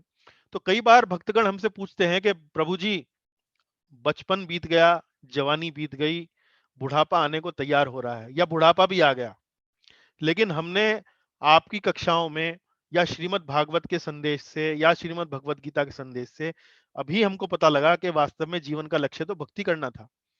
तो हम क्या करें? हमारे तो जीवन में हमारी तो बड़ी इच्छाएं हैं, हम तो इतने शुद्ध नहीं हैं, हम पता नहीं हमने जीवन में क्या क्या पाप किए हैं, हमने क्या क्या गलत काम किए हैं, हम क्या करें? तो ऐसे व्यक्तियों के लिए, जिनकी ये शंका है, उनके लिए श्लोक है। उनके लिए श्लोक क्या है? अकाम, भले ही आपके जीवन में कोई कामना नहीं, या सर्व काम मतलब भौतिक इच्छाएं ही इच्छाएं हैं, या मोक्ष काम मतलब मोक्ष की ही कामना है। किसी भी प्रकार की आपके जीवन में कामना है, चिंता करने की कोई बात नहीं है। तीव्रता से भगवान की भक्ति करें और उनकी पूजा करें। आपको वास्तव में भगवान के श्री चरण में, उनके उनके चरण कमलों का सानिध्य, उनके चरण कमलों का आश्रय शीघ्र प्राप्त होगा। तो हर हर प्रकार के व्यक्ति को, यदि वो भगवान की भक्ति करता है, चाहे वो 5 वर्ष का ध्रुव जैसा बालक क्यों ना हो या 80 वर्ष का कोई बड़ा ही वृद्ध कोई व्यक्ति क्यों ना हो, उसके लिए यही शिक्षा है कि चाहे जिसी भी जीवन की किसी भी अवस्था में हो, चाहे पापी हो, पुण्यात्मा हो, दुर्वात्मा हो, धर्मात्मा हो, किसी भी अवस्था में हो, भगवान की भक्ति के लिए कोई भी योग्यता की आवश्यकता नहीं है। किसी भी अवस्था में, किसी भी स्थिति में वो करी जा सकती है। अब नारद मुनि से जब ध्रुव महाराज मार्गदर्शन की इच्छा कर रहे हैं, तो नारद मुनि कृपावश उनको उपदेश देते हैं। अब नारद मुनि के जगह पर खड़े होकर यदि आप सोचें, तो नारद मुनि भगवान के शुद्ध भक्त, पूरे ब्रह्मांड में घूमने वाले, भगवान का साक्षात दर्शन करने का सौभाग्य जिन्हें प्राप्त होता रहता है, एक 5 वर्ष का छोटा सा बालक, उसको वो कुछ शिक्षा देने का प्रयास कर रहे हैं, समझाने का प्रयास कर रहे हैं, भाई तुम्हारे बस की नहीं है, तुम बच्चे हो, इतना मान अपमान का सोचा मत करो। और इतनी शिक्षाएं उन्होंने दी। ध्रुव महाराज ने कहा कि जी मैं आपकी बात नहीं मान सकता। एक 5 वर्ष का बालक इतने महान शुद्ध भक्त को कह रहा है कि जी मैं आपकी बात नहीं मान सकता, मुझे तो अपने पिताजी से बड़ा साम्राज्य चाहिए, उसके लिए, पूर्ति के लिए कोई जो रास्ता हो वो मुझे बताओ, वो मैं स्वीकार करना चाहूंगा। उसके लिए भगवान की भक्ति करनी हो तो वो भी मैं करने के लिए तैयार हूं। तो नारद मुनि जैसा इतना बड़ा शुद्ध भक्त जब उनकी बातों का तिरस्कार एक प्रकार से ध्रुव महाराज ने कर दिया कि मैं आपकी बात नहीं मानता हूं, तो नारद मुनि की प्रतिक्रिया क्या है? नारद मुनि ये नहीं कह रहे हैं कि अरे इतनी धृष्टता क्यों कर रहा है तू? तो मैं तुझसे कह रहा हूं तू ज्यादा समझदार है कि मैं ज्यादा समझदार हूं? तुझे मेरी बात माननी चाहिए या मुझे तेरी बात माननी चाहिए? नारद मुनि ने ऐसा कुछ नहीं कहा। नारद मुनि के सामने ध्रुव महाराज ने बड़ी ईमानदारी से अपना हृदय प्रस्तुत किया। नारद मुनि स्पष्ट रूप से देख पा रहे थे कि ये जो बालक है वो संकल्पित है, वो सत्यनिष्ठ है। हालांकि इसके हृदय में इस समय भौतिक कामना ने स्थान बना लिया है, लेकिन वो उस भौतिक कामना की पूर्ति एक सच्चे मार्ग से भगवान की भक्ति करने के माध्यम से उसको पूरा करना चाह रहा है। तो मैं वास्तव में ये नहीं देख रहा हूं कि ये इसकी इच्छा क्या है। इसकी इच्छा भले ही भौतिक है, भले ही वो बड़े ऊंचे स्थान पर नहीं है, बड़े ही ऊंचे पद पर नहीं है इसकी इच्छा, लेकिन इसके हृदय में भगवान को प्राप्त करने की, भगवान की भक्ति करने की इच्छा है। तो नारद मुनि ने ध्रुव महाराज के हृदय में जो भौतिक इच्छा थी उसको अनदेखा कर दिया और उसके हृदय में जो भगवान को भक्ति करने की उनके उनके मन में जो इच्छा थी उसको स्वीकार किया। और कृपावश ध्रुव महाराज को उन्होंने उपदेश दिया। नारद मुनि अब कहते हैं, माता सुनीति के वचन तुम्हारे लिए अनुकूल हैं। उन्होंने भगवान की भक्ति के पथ का अनुसरण करने का जो उपदेश जो तुम्हें दिया है वो बिल्कुल फर्स्ट क्लास है। मैं भी उस बात से सहमत हूं, मैं भी उस बात का अनुमोदन करता हूं। अतः हे पुत्र, तुम तुरंत ही भगवान की भक्ति में निमग्न हो जाओ। तो इस प्रकार से नारद मुनि जो हैं सुनीति जी की, उनकी ध्रुव महाराज की जो माता सुनीति हैं उनके वचनों का अनुमोदन करते हैं। और फिर नारद मुनि ध्रुव महाराज की मनोभावना को, उनके मनोभाव को समझते हुए ये बात कहते हैं कि भगवान की भक्ति करने पर समस्त मनोकामनाएं पूरी होती हैं। जो व्यक्ति धर्म, अर्थ, काम तथा मोक्ष इन चार पुरुषार्थों की कामना करता है, उसे चाहिए कि पूर्ण पुरुषोत्तम भगवान की भक्ति में अपने आप को लगाए, क्योंकि उनके चरण कमलों की पूजा से सबकी पूर्ति होती है, धर्म की, अर्थ की, काम की, मोक्ष की। आपको मोक्ष चाहिए तो मोक्ष भी मिलेगा, आपको अर्थ चाहिए तो अर्थ भी मिलेगा। अर्थ का मतलब होता है धन, संपत्ति। काम, आपके मन में और कोई कामना है वो भी पूरी होगी, और आप धर्म चाहते हैं तो धर्म भी आपको मिलेगा। तो किसी भी प्रकार की आपकी कामना है, भगवान की भक्ति करने से वो सभी मनोकामनाएं जो है वो पूरी होंगी। अब नारद मुनि ध्रुव महाराज को शिक्षा देना आरंभ करते हैं। वो कहते हैं कि हे पुत्र, हे बालक, तुम्हारा कल्याण हो। तुम तुरंत ही यमुना के तट पर जाओ, जहां पर मधुवन नाम का एक विख्यात जंगल है, और वहीं पर जाकर पवित्र हो, और वहां जाने से ही मनुष्य भगवान के निकट पहुंचता है। तो यहाँ नारद मुनि ध्रुव महाराज को मधुवन जाने की उनको आज्ञा देते हैं, उनको निर्देश देते हैं। अब ये मधुवन कहाँ है? मधुवन यमुना के तट पर, अर्थात ये स्थान जो है, ये वन जो है, ये वृंदावन, वृंदावन के अंदर 12 वनों का वर्णन आता है। प्रभुपाद जी ने तात्पर्यों में इन सभी 12 प्रकार के वनों का वर्णन किया है, और उनमें एक वन मधुवन भी है। तो वृंदावन के पास, यानी कि वृंदावन जाकर ध्रुव महाराज को भगवान की उपासना करने की शिक्षा वो देते हैं। उसके बाद वो कहते हैं, हे बालक, यमुना नदी के जल में तुम 3 बार स्नान करना, क्योंकि यह जल शुभ है, पवित्र एवं स्वच्छ है। और स्नान करने के बाद अष्टांग योग के आवश्यक अनुष्ठान करना, और तब शांत मुद्रा में अपने आसन पर बैठ जाना। और फिर आसन पर बैठने के बाद क्या करना? आसन पर बैठने के बाद तुम 3 प्रकार के प्राणायाम करना। धीरे धीरे प्राण वायु को, मन को, इंद्रियों को वश में करना, और अपने को समस्त भौतिक कल्मशों से मुक्त करके तुम अत्यंत धैर्य पूर्वक भगवान का ध्यान करना, भगवान का ध्यान करना। तो देखिए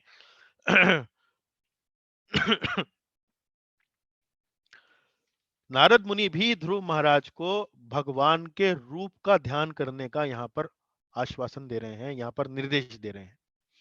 निराकार पर ध्यान करने की उनको आज्ञा नहीं दे रहे हैं, निर्देश नहीं दे रहे हैं, हैं? अष्टांग योग की विधि विधान बता रहे हैं, हैं? अष्टांग योग की विधि विधान के सभी चरण जो उन्होंने बताए हैं, आसन करना, पहले स्नान करना, पहले स्वच्छता, उसके बाद आसन, उसके बाद प्राणायाम, प्राणायाम करते करते धीरे धीरे प्राणवायु को वश में करना, फिर इंद्रियों को वश में करना, अपने आप को समस्त भौतिक गंदगियों से, कलमशों से दूर करने के बाद फिर भगवान का ध्यान आरंभ करना। निराकार का ध्यान आरंभ करने की बात नहीं कर रहे हैं।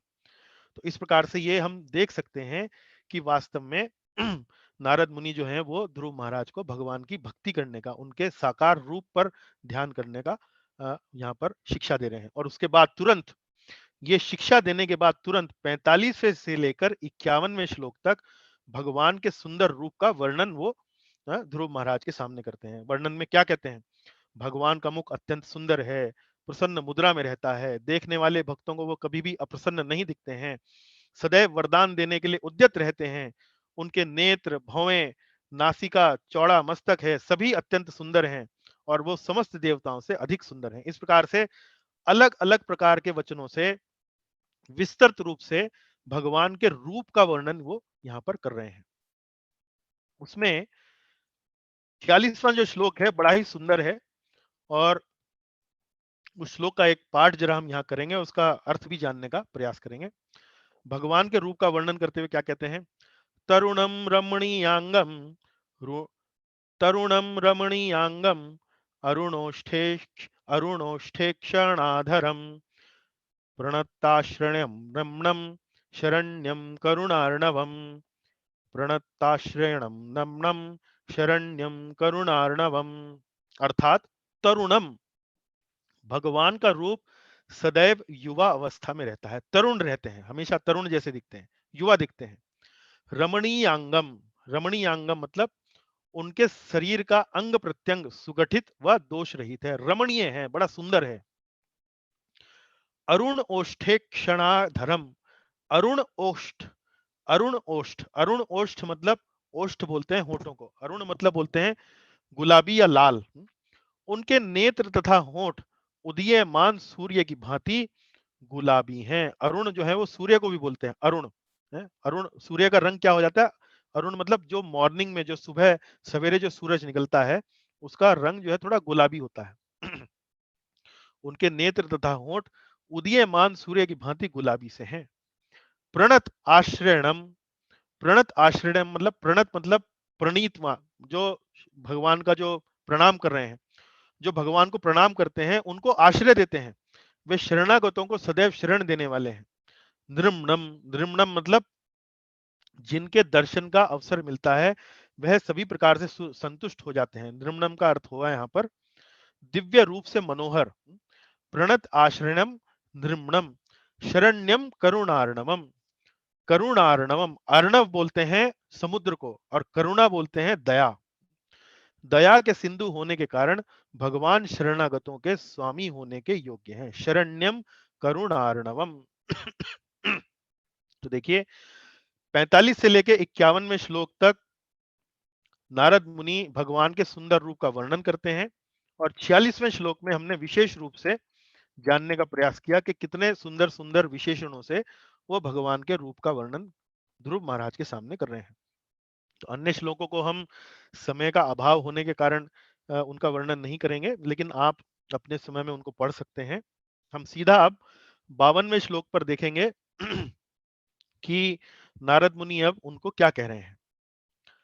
भगवान के मंगलमय रूप के ध्यान से भौतिक कल्मशों से मुक्ति मिलती है। तो अब नारद मुनि बता रहे हैं कि भाई भगवान का रूप जो है उनका ध्यान करने का लाभ क्या है। वो बता रहे हैं कि जितने भी भौतिक कल्मश हैं उनसे मुक्ति मिलती है। और एक चीज और बोलते हैं, भगवान के ध्यान की स्थिति से फिर लौटकर नीचे नहीं आता है। लौटकर नीचे मतलब मर्त्य लोक, नीचे के लोकों में उसका गमन नहीं होता है, वो ऊपर ही ऊपर उठने लगता है भगवान का नाम ध्यान कर। और भगवान के रूप का ध्यान के साथ साथ वो एक चीज और क्या करें, मंत्र का जाप करने के लिए, मंत्र का जाप। जपश्च परमो गुह्यः श्रूयताम मेन्द्र पाद्मज, यम सप्तरात्रम प्रपठन पुमान पश्यन्ति खेचरान। तो जपश्च परमो गुह्य, और वो कौन सा मंत्र बता रहे हैं? ओम नमो भगवते वासुदेवाय। इस प्रकार से भगवान के रूप का ध्यान करना और ओम नमो भगवते वासुदेवाय मंत्र का जप करना। ये 12 अक्षर का जो मंत्र है उनसे भगवान का जप करना। और उसके अतिरिक्त भगवान की पूजा करना। कैसे? जल से, पुष्पमाला से, फूल से, फल से, जंगल में, वन में उपलब्ध समस्त वनस्पतियों से, ताजे उगे हुए घास से, फूलों की कलियों से, वृक्षों की छाल से, है, या संभव हो तो भगवान के अत्यंत प्रिय तुलसी दल से अर्पित करते हुए भगवान की पूजा करना। साथ ही साथ क्या कह रहे हैं? यदि संभव हो तो मिट्टी या लकड़ी के तत्वों से बनी भगवान की मूर्ति की स्थापना करना। वन में तुम, जंगल में मिट्टी से या जल से तुम भगवान की मूर्ति बना सकते हो और उपयुक्त नियमों के अनुसार तुम भगवान की पूजा कर सकते हो। जो भक्त अपने ऊपर पूर्ण संयम रखता है, अत्यंत नर्म तथा शांत होता है, वह जंगल में जो भी फल तथा वनस्पतियां प्राप्त हो उन्हें खाकर संतुष्ट रह सकता है। तो इस तरह से नारद मुनि ने अष्टांग योग की विधि बताई, हृदय में भगवान के रूप का दर्शन करने का या ध्यान केंद्रित करने का निर्देश दिया। उसके बाद मंत्र जाप करने का निर्देश दिया, भगवान की विग्रह जल से, मिट्टी से मिलाकर बनाने का निर्देश दिया, फूल से, फल से, तुलसी से उस विग्रह की पूजा अर्चना करने का निर्देश दिया। और इस सब का परिणाम क्या होगा? वो कहते हैं कि इस सब का परिणाम यह होगा कि तुम्हें भगवान जो है इच्छा अनुसार तुम्हें वर प्राप्त करेंगे। और इस तरह से विशिष्ट मुक्ति के लिए इंद्रिय तृप्ति का त्याग करो और भक्ति में लग जाओ। भगवान के विभिन्न अवतारों के दिव्य कार्यों पर ध्यान दो। तो अनेक अनेक प्रकार से भगवान नारद जो हैं वो ध्रुव महाराज को अनेक अनेक प्रकार से यहाँ निर्देश देते हैं। और ये सब निर्देश प्राप्त करके ध्रुव महाराज अपने गुरु की परिक्रमा करते करते हैं और मधुवन के लिए प्रस्थान करते हैं।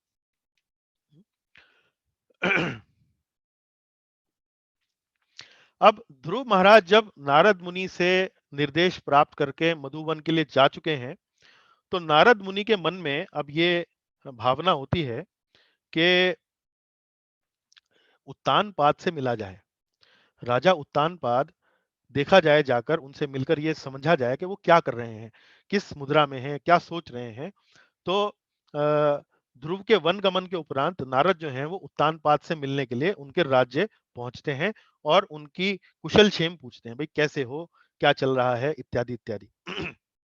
तो बातचीत करते हुए उन्हें पता लगता है, उत्तानपाद की बातों को उत्तानपाद से जब उनकी वार्तालाप होती है तो उत्तानपाद उन्हें कहते हैं कि हे ब्राह्मण श्रेष्ठ, मैं अपनी पत्नी में अत्यधिक आसक्त हो गया था। मैं इतना पतित हूं कि मैंने अपने 5 वर्ष के बालक के प्रति भी दया भाव के व्यवहार को भी त्याग दिया।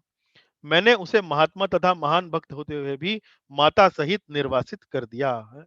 तो उत्तानपाद यहाँ पर नारद मुनि के सामने अपनी गलती स्वीकार करते हैं, उसे पछताते हैं। वो इस बात को स्वीकार करते हैं कि वे अपने पत्नी के वशीभूत हो गए थे और उनके वशीभूत होने के प्रभाव में आकर ही उन्होंने अपने पुत्र को उन्होंने त्याग दिया, अपनी पत्नी को उन्होंने त्याग दिया। हे ब्राह्मण, मेरे पुत्र का मुख कमल के फूल के समान था। मैं उसकी दयनीय दशा के विषय में सोच रहा हूँ। वह असुरक्षित और अत्यंत भूखा होगा। वह जंगल में कहीं लेटा होगा और भेड़ियों ने झपटकर उसका शरीर काट लिया होगा। तो इस प्रकार से बड़ी चिंता करते हैं और अपने ऊपर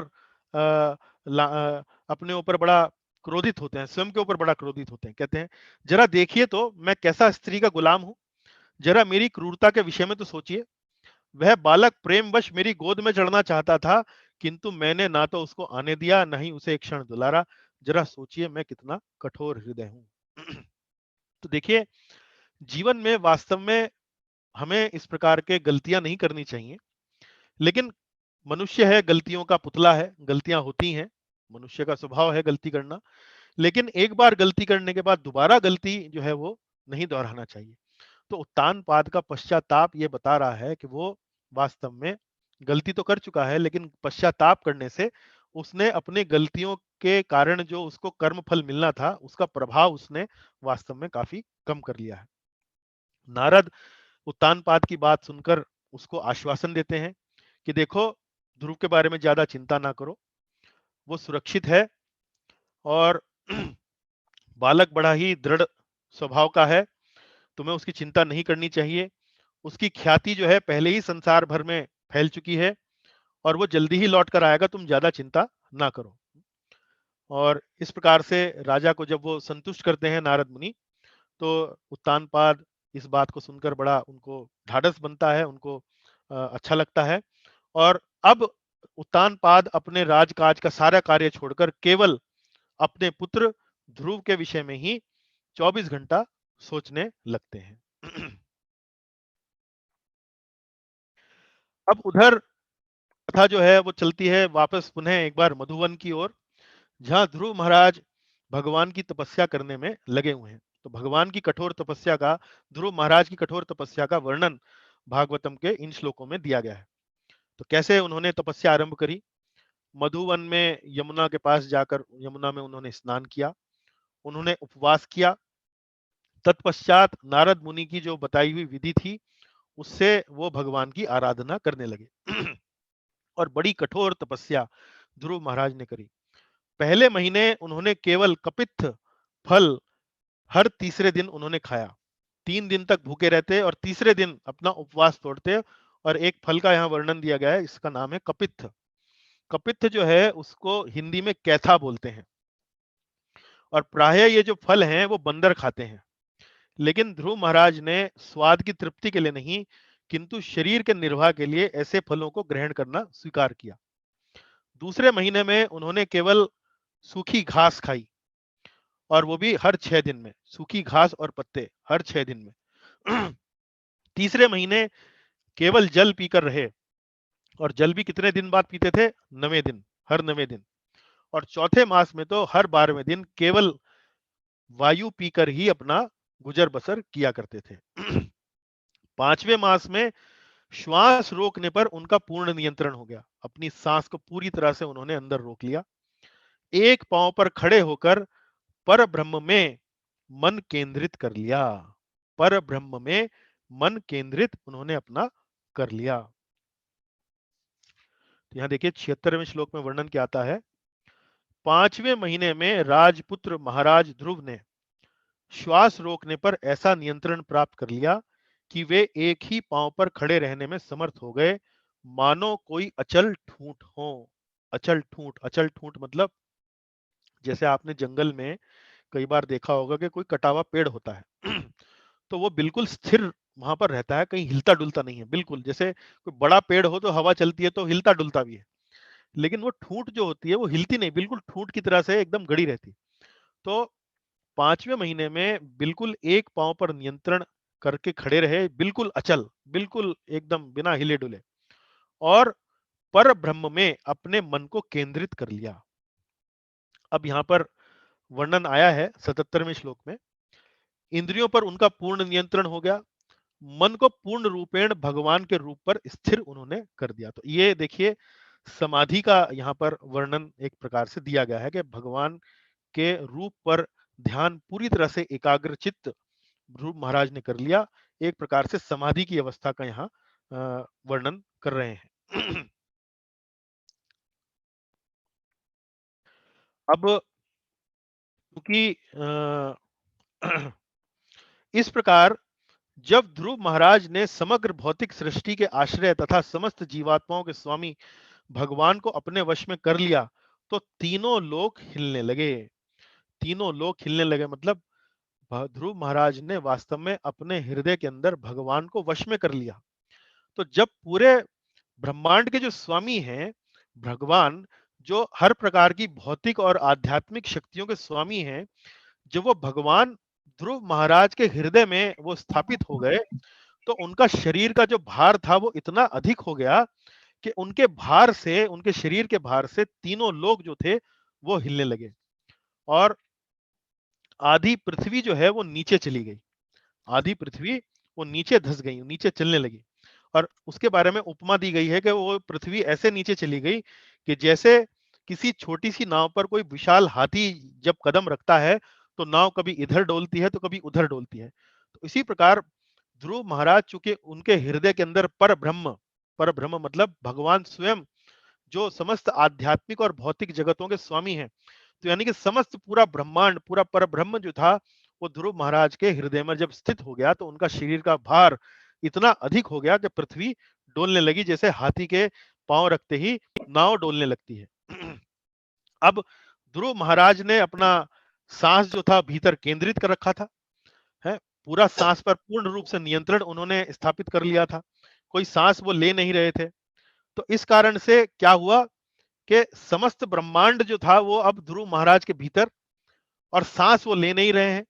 तो सांस नहीं ले रहे हैं मतलब ब्रह्मांड जो था वो घुट गया है। सांस ना लेने के कारण, ध्रुव महाराज के सांस न लेने के कारण समस्त ब्रह्मांड की सांस घुटने लगी और देवता जो थे वो भगवान की शरण में भागे। सबको बड़ी कठिनाई होने लगी है। तो देवता भगवान की शरण में भागे और सभी देवताओं ने भगवान से प्रार्थना करी कि सभी जीवों का दम घुट रहा है, हे प्रभु कृपया करके हम आपकी शरणागत हैं, कृपा करके हमें इस संकट से उबारिए। तो अब भगवान जो है वो देवताओं को आश्वासन देते हैं। भगवान क्या कहते हैं, हे देवताओं तुम इससे विचलित ना हो, यह राजा उत्तानपाद के पुत्र की कठोर तपस्या तथा दृढ़ निश्चय के कारण हुआ है, जो इस समय मेरे चिंतन में पूर्ण रूप से लीन है। उसी ने सारे ब्रह्मांड की श्वास क्रिया को रोक दिया है। तुम लोग अपने अपने घर सुरक्षा पूर्वक जा सकते हो। मैं उस बालक को कठिन तपस्या करने से रोक दूंगा, तो तुम इस परिस्थिति से उबर जाओगे। तो भगवान ने विश्वास दिलाया कि देखिए भगवान के भक्त हैं, ध्रुव महाराज कोई शत्रु नहीं है, हैं, वो वास्तव में मेरे ध्यान में लीन है। अब मैं जाऊंगा, उनसे मिलूंगा और उनको इस प्रकार से अपनी तपस्या करने से उनको मैं रोकूंगा। तो वो उनका उनका उद्देश्य किसी भी जीवात्मा से द्वेष करने का नहीं है, तो वो तो मेरे भक्त हैं। तो मैं इस बात की मैंने सुन ली आपने जो बात मुझसे कही, और मैं तुरंत ही इस बात को अब उन ध्रुव महाराज को दर्शन देकर उनको ये बात तपस्या करने से उनको रोकूंगा। इस तरह से भगवान देवी देवताओं को इस आश्वासन देते हैं, उनकी ढाढ़स बंधाते हैं।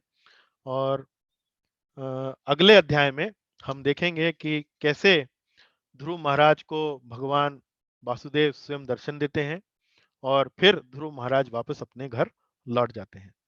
तो आज का अध्याय 8, उसकी चर्चा हम यहीं पर समाप्त करेंगे। आशा है आपको चर्चा में आनंद आया होगा। कई अच्छी बातें आपको आज ध्रुव महाराज की इस कथा में आपने सुनी होंगी, आपने आपने पहले नहीं सुनी होंगी। तो आप ध्यान दीजिए कि ये जो कथा मैं कह रहा था, वास्तव में ये प्रभुपाद जी के जो टीका लिखी हुई है श्रीमद् भागवत, उसकी जो चौथा स्कंद है उसका पहला भाग, उसमें जो 8वां अध्याय है, उससे पढ़कर मैं आपको ये सब उनके तात्पर्यों से, उनके अनुवाद से सब समझा रहा था। ग्रंथराज श्रीमद् भागवतम की जय, शिल प्रभुपाद की जय। तो अब कोई प्रश्न है आपका, कोई टीका टिप्पणी है तो हम चर्चा कर सकते हैं। बहुत बहुत धन्यवाद। प्रभु जी पहले तो बताइए। हाँ माता जी बताइए। हाँ, मुमुक्षु का अर्थ क्या बताया प्रभु जी आपने? मुमुक्षु का अर्थ है माता जी इच्छा करना, इच्छा करना। मुक्ति की इच्छा करना, हाँ, मुक्ति की इच्छा करना। मुक्ति की इच्छा करना। अच्छा अच्छा। हाँ जी। अच्छा, बहुत अच्छा तरह से समझ रहे हैं, बहुत अच्छा समझ रहे हैं। जी माता जी धन्यवाद। तो आपको कथा में आज रुचि आई, कथा में आनंद आया? कैसे बहुत आनंद आया, बहुत आनंद आया। ध्रुव महाराज की ये जो कथा है, एक छोटे से 5 वर्ष की बालक की कथा, लेकिन कितनी प्रेरणादायी है, कितनी मन को आनंद देने वाली है। कोई प्रश्न है आपका? बस यही प्रश्न था मेरे को, जरा भूल गई अच्छा थी। अच्छा। अन्य किसी भक्त का कोई प्रश्न है? उषा माता जी, अच्छी लगी कथा आपको?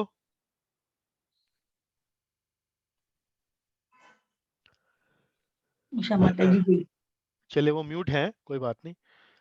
सुषमा जी स्वागत है आपका, सुबोध राठौड़ जी, राजलक्ष्मी जी, और मनीष प्रभु, किरीट पटेल जी, जयमाला माता जी, गायत्री माता जी, अजीता माता जी, आप सभी का स्वागत है। बहुत बहुत धन्यवाद। चलिए, भगवत गीता से अगर तुलना की जाए तो श्रीमद् भागवत की कथा वर्णन में आपको क्या अंतर लगा?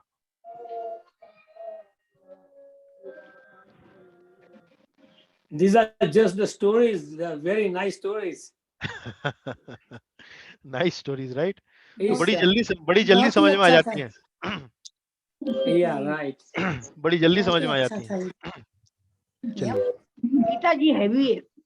गीता जी भारी है ना? कठिन है। तो कठिन है, समझने में मुश्किल होता है। लेकिन श्रीमद् भागवत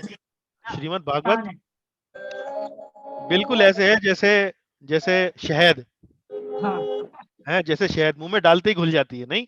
उसने एग्जाम्पल के समझाया है ना, इसलिए जल्दी समझ आता है। वार्ता हाँ। के लिए समझाया ना, इसलिए जल्दी समझ आता है। जी। अपनों तो को वार्ता के अनुभव में समझाता है। हम भी श्रीमद् भागवत का जो पाठ है वो 1.5 वर्ष बाद आरंभ करेंगे। लेकिन फिलहाल ध्रुव महाराज का जो चरित्र है, आपकी इच्छा क्या है? केवल अगला अध्याय 9वां अध्याय कर इसको समाप्त कर लें, या पूरे 12 अध्याय आप करना चाहेंगे, मतलब 5वां अध्याय करना चाहेंगे? आप पहले से नहीं चालू करते? माफ कीजिए, पहले से भागवत का पहले से नहीं चालू कर सकते अपन? देखिए चालू कर सकते हैं, कर तो कुछ भी सकते हैं, पर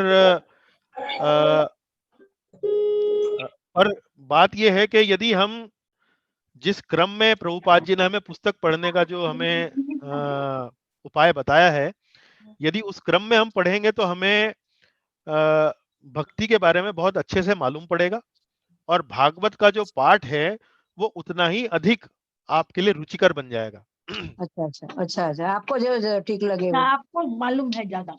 हाँ जी। हाँ। तो थोड़ा सा जो ईशोपनिषद पढ़ेंगे, भक्ति उपदेशामृत पढ़ेंगे, भक्ति रसामृत सिंधु पढ़ेंगे, ये पुस्तकें जो है इनमें कथाएं इतनी नहीं है, लेकिन ऐसा नहीं है कि हमें समझ में नहीं आ सकती हैं। तो जब हम इन पुस्तकों को पढ़ने के बाद जब हम श्रीमद् भागवत पढ़ेंगे, तब वास्तव में हमें श्रीमद् भागवत का जो अर्थ है वो बहुत अच्छे से समझ में आएगा। तो हमें ये जो 1.5 वर्ष की जो तपस्या है, उसमें हमें मतलब शॉर्टकट लेने की नहीं सोचना चाहिए। उसे ध्यान से, मेहनत से अगर हम पढ़ेंगे तो हमें श्रीमद् भागवत को पढ़ने का आनंद जो है वो और बढ़ जाएगा। सर, आपको जो ठीक लगे वैसे ही करेंगे, क्योंकि हम लोग तो ब्लैंक हैं। आपकी जो दया है नहीं, हमारे ऊपर वो चलनी रहनी चाहिए बस। मैं भी ब्लैंक टाइप ही हूँ, लेकिन प्रभुपाद जी ने जो सुझाव हमें दिया है, हम तो उसका पालन कर रहे हैं, उसका पालन कर तो रहे हैं। रोज नई नई बातें मालूम पड़ती है, फिर लगता है कि हम तो इसमें किधर भी नहीं है अभी। हाँ जी, मैं भी आप ही की परिस्थिति में हूँ। भले ही मतलब थोड़ा 2-4 चीजें हो सकता है 1-2 बात अधिक मालूम हो, लेकिन परिस्थिति लगभग कुछ ज्यादा अलग नहीं है। सर, चलिए फिर। थैंक यू वेरी मच, आप इतना सारा एफर्ट करते हो। हाँ, उसके लिए बहुत बहुत धन्यवाद। वास्तव में मैं भी अपने शुद्धिकरण के लिए एफर्ट कर रहा हूँ, तो आप ज्यादा चिंतित मत होइए। तो अगले बुधवार को पुनः एक बार फिर मिलेंगे और अध्याय 9 का अध्ययन आरंभ करेंगे। अध्याय 9 के बाद फिर आप बताइएगा कि आप अध्याय 10, 11, 12 भी पढ़ना चाहेंगे, या हम उसके बाद सीधा ईशोपनिषद आरंभ कर दें। ठीक है, तो आप फीडबैक दे दीजिएगा। हरे कृष्ण प्रभु जी। चलिए माता जी, हरे कृष्ण, बहुत बहुत धन्यवाद। हरे कृष्ण प्रभु। हरे कृष्ण प्रभु जी। हरे कृष्ण जी। हरे कृष्ण प्रभु जी। हरे कृष्ण, हरे कृष्ण, हरे कृष्ण प्रभु जी। हरे कृष्ण ईश्वर प्रभु, हरे कृष्ण। जय श्री राधे कृष्णा गुरु जी। जय श्री राधे कृष्णा माता जी, हरे कृष्ण। हरे कृष्णा, हरे कृष्णा। हरे कृष्णा, हरे कृष्णा जी। हरे कृष्ण, हरे Krishna. So when are we starting the new next week? Next week, Prabhuji, we will do chapter 9 of Srimad Bhagavad, 4th canto, to complete Dhruv Maharaj कथा। अभी तो बीच में है ना, अभी वो तो तपस्या में ही लगे हुए हैं। उसके बाद पूरा उसको क्लोज करेंगे, और अगर आप चाहेंगे तो और आगे भी उसका 10वां, 11वां, 12वां भी पढ़ सकते हैं। तो may be with in either 2 weeks or maybe within 5 weeks we will start. आपका YouTube चैनल में आपका केशव गोपाल दास नामी है कि अनुराग गीता गुप्ता ऑनलाइन है? Study, Geeta online study. Geeta online study. हाँ जी, मैं आपको लिंक भेज दूंगा, आप देख लीजिएगा। आपके पास मेरा पर्सनल फोन है ना? मैं व्हाट्सएप पे भेज दूंगा आपको लिंक। व्हाट्सएप में थैंक यू। जी जी सर। क्योंकि कई वीडियोस मैंने मिस किए हैं तो वो मैं कंटिन्यू कर सकता हूँ। हाँ देखिएगा जी, Thank you. धन्यवाद। हरे कृष्ण। हरे कृष्ण।